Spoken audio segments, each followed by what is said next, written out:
జబ్బు చేసి మంచం మీద పడున్న భర్తని లేపి మరీ చితక బాధేస్తుంది సరోజ.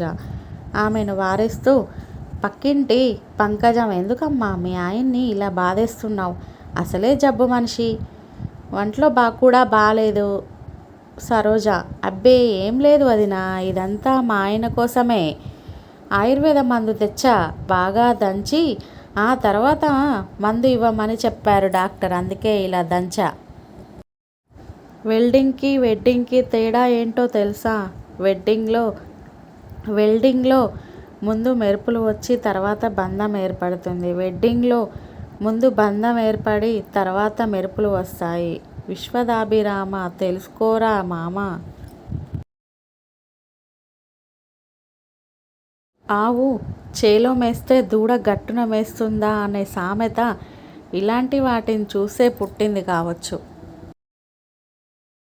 వీడు ఇంటి రెంటు కట్టడు, కరెంటు బిల్లు కట్టడు, ఇంటర్నెట్ బిల్లు కూడా కట్టడు. ఆఖరికి డైపర్స్కి స్నాక్స్కి కూడా మనమే పే చేయాలి. అయినా ఛానల్ చేసే ధైర్యం నాకింకా రాలేదు. తండ్రి బాధ. పెద్దలు ఎలా ఉంటే పిల్లలు కూడా అలాగే ఉంటారు. మీదేం తప్పు లేదురా పిల్లలు.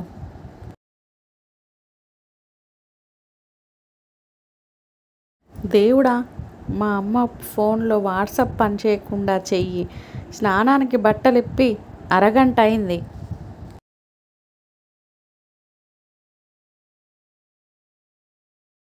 ఎంత కష్టపడితే అంత అలుసు, ఎంత ప్రేమిస్తే అంత బాధ, ఎంత నమ్మితే అంత ద్రోహం.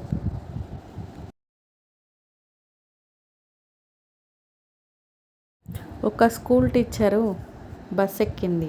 ఆమె స్టూడెంటు ఒక అబ్బాయి అదే బస్సులో ఉన్నాడు. టీచర్ని చూడగానే తను లేచి, టీచర్ మీరు నా సీట్లో కూర్చోండి అన్నాడు. దానికి ఆ టీచర్ వాణ్ణి పటేల్ మని ఒకటి పీకింది. దానికి అబ్బాయి, చి దీని అమ్మ జీవితం, మంచిగా అసలు రోజులు లేవురా అని అనుకుంటూ తన సీట్లో వాళ్ళ నాన్న ఒళ్ళో కూర్చున్నాడు. అబద్ధాలు మాట్లాడుతూ, అవకాశానికి అనుగుణంగా నటిస్తూ బ్రతికే వాళ్లకు ఉన్నంత విలువ నీతిగా నిజాయితీగా ఉండే వాళ్లకు ఉండదు.